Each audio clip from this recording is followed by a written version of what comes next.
नमस्कार बच्चों, मैं पीयूष शर्मा।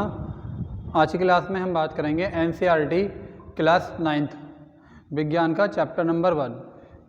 इसके बारे में मैंने आपको पार्ट 1 पार्ट 2 में बताया था। इस चैप्टर का नाम है हमारे आसपास के पदार्थ, मैटर इन आवर सराउंडिंग। ठीक है, तो मैं आपको सबसे पहले थोड़ा रिमाइंड करा देता हूँ कि पार्ट 1 पार्ट 2 में मैंने क्या बताया था। उसके बाद आज का जो पार्ट है हमारा पार्ट 3 है। तो मैंने आपको इस चैप्टर में बताया था कि जो पदार्थ होते हैं वो कितने प्रकार के होते हैं, पदार्थ की कितनी अवस्था होती हैं, पदार्थ के कितने गुण होते हैं। ठीक है, पदार्थ की जो अवस्थाएं होती हैं कि पदार्थ के कणों के बीच में एक अंतर होता है, पदार्थ गतिशील अवस्था में होते हैं, पदार्थ एक दूसरे से आपस में आकर्षण बल के द्वारा जुड़े हुए होते हैं। ठीक है, तो ये सारी बातें मैंने आपको बताई थी। ठीक है, और मैंने आपको ये बताया था कि पदार्थ कुछ ऐसे होते हैं जो ऊर्ध्वपातन हो जाते हैं, मतलब सब्लिमेशन हो जाते हैं।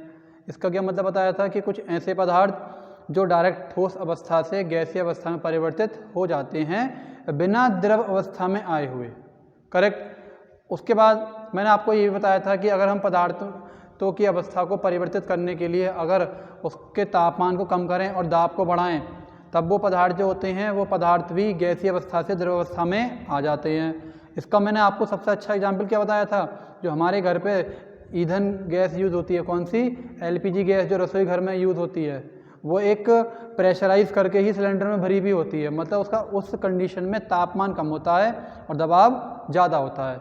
तो वो गैस जो होती है, जो गैस के कण होते हैं, वो क्या होते हैं, जो जब उनका दबाव बढ़ाया जाता है और तापमान कम करा जाता है तो हम उसको आसानी से एक सिलेंडर में एज ए लिक्विड फॉर्म में भर लेते हैं। अब कभी कभी क्या होता है, आपने देखा होगा, नोटिस किया होगा कि अगर हम उस सिलेंडर में जो उसकी पिन होती है, उसका बाल्ब होता है, अगर हम उसको किसी स्केल से या किसी पिन से दबाएं तो उस कंडीशन में क्या होगा, उस कंडीशन में ये होता है जब हम उसकी पिन को दबाते हैं तो क्या होता है, दबाव कम होता है, ताप बढ़ जाता है। फिर क्या होता है, वो जो गैस लिक्विड फॉर्म में उस सिलेंडर में भरी हुई थी वो एकदम से लिक्विड से गैसीय अवस्था में परिवर्तित होकर सिलेंडर से एकदम बहुत तेज़ी से बाहर निकलती है। करेक्ट। फिर अब मैं आज की जो वीडियो है इसमें मैं आपको बताऊंगा पार्ट 3 के बारे में कि हम इस पार्ट 3 में कौन कौन से टॉपिक पढ़ेंगे। तो सबसे पहले हमारा इसमें टॉपिक है बाष्पीकरण। क्या है बच्चों, बाष्पीकरण।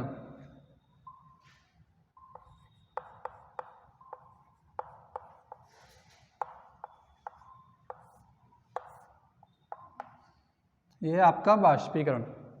तो हमें इसके नाम से पता चल रहा है कि जो मैंने आज टॉपिक लिखा है बाष्पीकरण, कि कहीं ना कहीं बाष्प, कहीं ना कहीं स्टीम। तो स्टीम में अब आपने देखा होगा बच्चों, हम रेगुलरली दैनिक जीवन में अपने पानी गर्म करते हैं, ठीक है, या चाय बनाते हैं, किसी भी पदार्थ को गर्म करते हैं जिसमें वाटर की उपस्थिति होती है, मतलब जल की उपस्थिति होती है। तो जो जल होता है वो द्रव अवस्था में होता है, और जब वो द्रव अवस्था में होता है तो जैसे जैसे उसका तापमान हम बढ़ाते चले जाते हैं तो वो धीरे धीरे धीरे धीरे द्रव से गैसीय अवस्था में परिवर्तित होने लगता है। गैसीय का मतलब उसकी कैसी अवस्था आ जाती है, उसकी अवस्था आ जाती है बच्चों बाष्प, मतलब वो एक तरीके से बाष्प में परिवर्तित होने लगता है। ठीक है, मतलब किसी भी द्रव पदार्थ का तापमान के बढ़ने के साथ साथ जब उसके कण हल्के हल्के एक टेम्परेचर पे आने के बाद, निश्चित टेम्परेचर पे आने के बाद, जैसे ही वो द्रव अवस्था से गैसीय अवस्था में परिवर्तित होने लगते हैं तो उस हम प्रोसेस को क्या बोलते हैं, उस पूरे प्रोसेस को बच्चों बोलते हैं बाष्पीकरण। ठीक है, अब ये तो बता दिया मैंने आपको। अब मैं बोलूँ कि इसका एक एक्यूरेट लाइन कैसे बनेगी, एक डेफिनेशन कैसे बनेगी। तो इसके लिए अगर मैं आपको बोलूँ कि इसकी एक्यूरेट डेफिनेशन कैसे बनेगी, तो मैं ये बोलूँगा कि एक ऐसी सतही प्रक्रिया, सतही प्रक्रिया मतलब कि एक लेयर, अगर मैं पानी की परत भी लूँ तो एक ऐसा प्रोसेस जिसमें द्रव पदार्थ के जो कण हैं उनका तापमान में जैसे जैसे मैं धीरे धीरे बढ़ाऊंगा तो वो हल्के हल्के 100 डिग्री सेल्सियस, क्या मतलब, अब मैंने 100 डिग्री सेल्सियस क्यों बोला, क्योंकि बच्चों जो द्रव पदार्थ है जल हमारा, उसका जो क्वथनांक है वो कितना होता है, 100 डिग्री सेल्सियस, क्योंकि जब उसका टेम्परेचर 100 डिग्री सेल्सियस आता है तभी वो द्रव अवस्था से गैसीय अवस्था में परिवर्तित होने लगता है। तो मैंने क्या बोला, जैसे जैसे मैं उसका टेम्परेचर बढ़ाऊंगा और एक निश्चित तापमान पे आने के बाद वो जो जल है जो द्रव अवस्था में है वो हल्के हल्के गैसीय अवस्था में परिवर्तित होने लगेगा। ये तो हो गया हमारा बाष्पीकरण, मतलब कि इस प्रक्रिया को हम क्या बोलेंगे, बाष्पीकरण बोलेंगे। अब मैं बात करूं कि अगर जो बाष्पीकरण को प्रभावित करने वाले कारक, क्या कुछ ऐसे कारण भी हो सकते हैं कि जिससे बाष्पीकरण की जो दर है, जो उसकी रेट है वो कम हो सकती है, ज़्यादा हो सकती है। तो आइए इसकी बात करते हैं। तो देखिए, बाष्पीकरण हमारा हो गया। अब मैंने बोला था आपको कि बाष्पीकरण के अब कुछ ऐसे कारक हैं जिनसे बाष्पीकरण की दर बढ़ भी सकती है या घट भी सकती है। तो उसके लिए मैं आपको बोलूँ कि बाष्पीकरण को सबसे पहले ये पता चलना चाहिए हमें कि बाष्पीकरण जो है उसको प्रभावित करने वाले कारक कौन से हैं।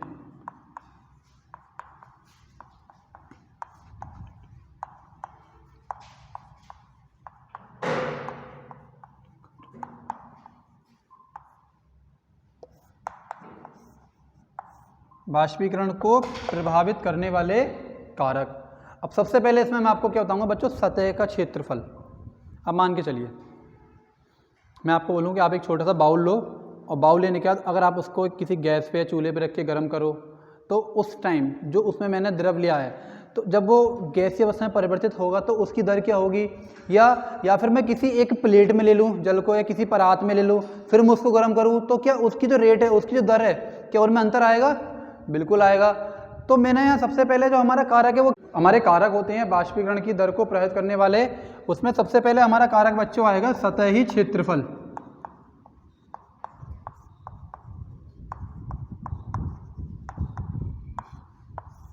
अब सिंपल सी बात है बच्चों कि एक छोटा बर्तन है उसका एरिया कम है और एक बड़ा बर्तन है उसका एरिया ज़्यादा है।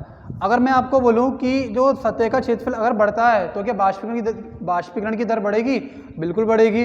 अब हमारा आता है नेक्स्ट पॉइंट, नंबर 2 हमारा पॉइंट है बच्चों तापमान में वृद्धि। तापमान में वृद्धि,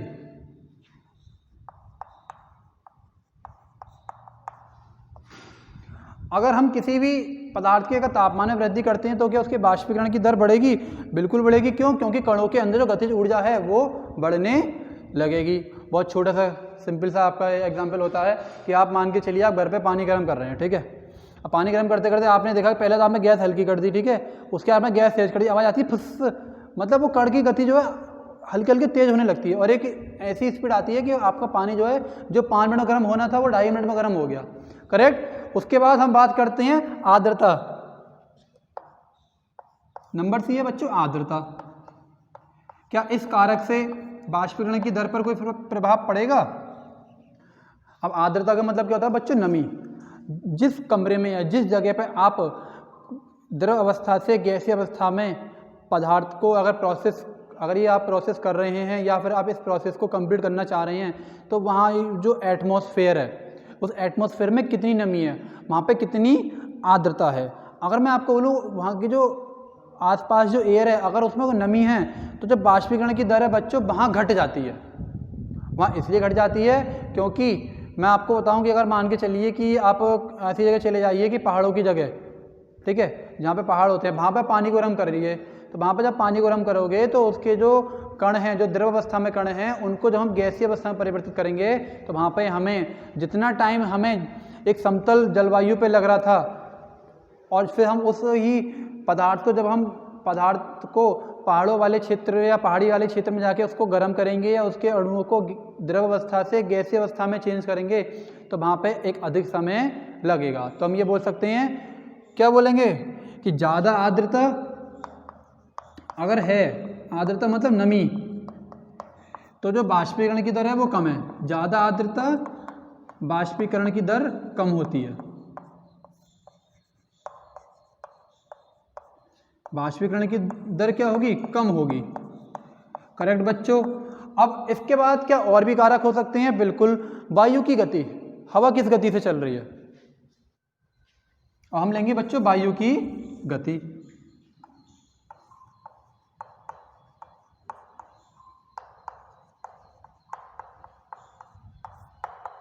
अब इसमें क्या फर्क पड़ेगा?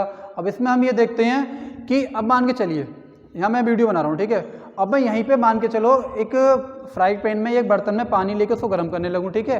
अभी तो नॉर्मल हवा चल रही है और थोड़ी देर बाद हवा तेज हो जाए, मतलब हल्की और तेज हो जाए, तो क्या फ़र्क पड़ेगा? क्या जो द्रव पदार्थ में गर्म कर रहा हूँ और उसको गैसीय अवस्था में परिवर्तित कर रहा हूँ तो क्या उसकी जो दर है क्या उस पर कुछ फ़र्क पड़ेगा?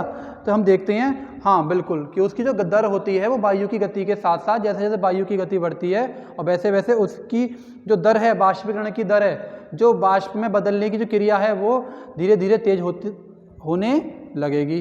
बिल्कुल करेक्ट है। अब इसके बाद मैं आपको अगले टॉपिक के बारे में बताता हूँ कि अगला टॉपिक हमारा क्या है। बच्चों अब हम बात करते हैं, हमारा नेक्स्ट टॉपिक है जिसका नाम है संगलन की गुप्त ऊष्मा। ठीक है, अभी हमारा इस चैप्टर का नया टॉपिक है। ठीक है, अगर मैं इसके लिए आपको बताऊं तो बच्चों आपने एक बात सुनी है कि एटमॉस्फेरिक प्रेशर मतलब वायुमंडलीय दाब देखी होगी, सुनी भी होगी। क्यों? क्योंकि आप जब फिजिक्स पढ़ते हैं तो फिजिक्स में ये बहुत सारे जो न्यूमेरिकल्स आते हैं हमारे, उसमें यूज़ होता है जिसको हम बोलते हैं 760। क्या बोलते हैं? 760 mm दाब। ठीक, या हम इसको बोलते हैं 1 ATM 1 एटमॉस्फेरिक। ये क्या कहलाता है हमारा? ये बच्चों वायुमंडलीय दाब कहलाता है। क्या कहलाता है? वायुमंडलीय दाब कहलाता है। ठीक है, अब ये जो चीज़ कहलाती है, अब इसी से हमारे जो ये टॉपिक है संगलन की गुप्त ऊष्मा, ये हमारा आगे चलने वाला। अब मैं आपको बताता हूँ कि संगलन की गुप्त ऊष्मा का मतलब क्या है। मैं यहाँ पर आपको एक एग्जांपल दे रहा हूँ। अब मान के चलिए ये जो रूम है जहाँ ये मैं आपको वीडियो बना के सेंड करूँगा, तो यहाँ पे मान के चलिए जो हवा का जो प्रेशर है, जो वायुमंडल का जो दाब है, वो है बच्चों 1 एटमॉस्फेरिक मतलब 1 ATM बोल सकते हैं या 760 mm दाब बोल सकते हैं। तो इसके लिए मैं आपको क्या बताऊँ? इसके लिए मैं आपको बताऊँगा कि 1 ATM या 1 760 mm दाब पर अगर किसी पदार्थ की मात्रा अगर 1 किलोग्राम है और उसके कण को अगर मुझे द्रव अवस्था से गैसीय अवस्था में अगर चेंज करना है तो वो अपने क्वथनांक से पहले ही अपघटित होने लगेंगे और उस प्रक्रिया में जितनी भी ऊष्मीय ऊर्जा की आवश्यकता होती है। क्या मतलब? सबसे पहले कंडीशन क्या है? वहाँ पे जो दाब होना चाहिए वो कितना होना चाहिए? 1 ATM। ठीक है, या 760 mm दाब। ठीक है, और पदार्थ की मात्रा 1 किलो।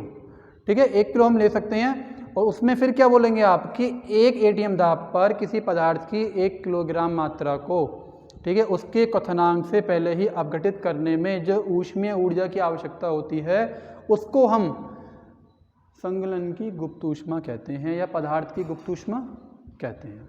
अब करेक्ट। अब इसके बाद हमारा एक लास्ट टॉपिक और है, फिर मैं आपको लास्ट टॉपिक के बारे में बताऊंगा कि उसका मतलब क्या है। वो है हमारा बाष्पीकरण की गुप्त ऊष्मा। ठीक है, वह है हमारा बच्चों बाष्पीकरण की गुप्त ऊष्मा।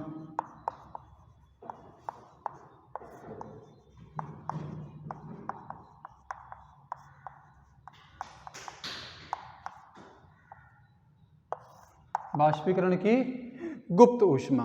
अब जैसे मैंने आपको ये बताया था कि संगलन की गुप्त ऊष्मा क्या होती है, ठीक उसी प्रकार ही हमारे जो नेक्स्ट टॉपिक है बाष्पीकरण की गुप्त ऊष्मा, इसके बारे में जानेंगे ये क्या होता है। अब बच्चों इसमें क्या होता है? इसमें ये होता है कि वायुमंडल जो दाब है हमारा वो यही काम करेगा उसमें। ठीक है, जैसे हम बोलते हैं NTP नॉर्मल टेम्परेचर प्रेशर या STP स्टैंडर्ड टेम्परेचर प्रेशर, सामान्य ताप दाब। ठीक है, ये बहुत यूज़ करते हैं हम। जैसे तापमान यूज़ करते हैं ऐसे ही हम दाब यूज़ करते हैं। ठीक है, अब मैं इसमें आपको बोलूँ क्या कि एक ऐसी कंडीशन या एक ऐसी प्रक्रिया जिसमें एक वायुमंडल दाब, जिसको मैंने आपको बताया था अभी कि 760 mm होता है या 1 ATM बोल सकते हैं हम उसको। ठीक है, तो उसमें भी क्या, उसमें भी अगर एक पदार्थ अगर उसकी मात्रा 1 किलोग्राम है तो उसको अगर मुझे उसका क्वथनांक जो है उसका क्वथनांक है उस पर अगर वो अगर बदल रहा है, किस में बदल रहा है? वो द्रव अवस्था से अगर गैसीय अवस्था में अगर परिवर्तित हो रहा है तो जो उसके परिवर्तित होने की जो दर है और उसमें जो ऊष्मीय ऊर्जा हमारी खर्च हो रही है या उस ऊष्मीय ऊर्जा की आवश्यकता हो रही है उसको हम क्या बोलेंगे? उसको हम बाष्पीकरण बोलेंगे। क्या बोलेंगे? बाष्पीकरण की गुप्त ऊष्मा।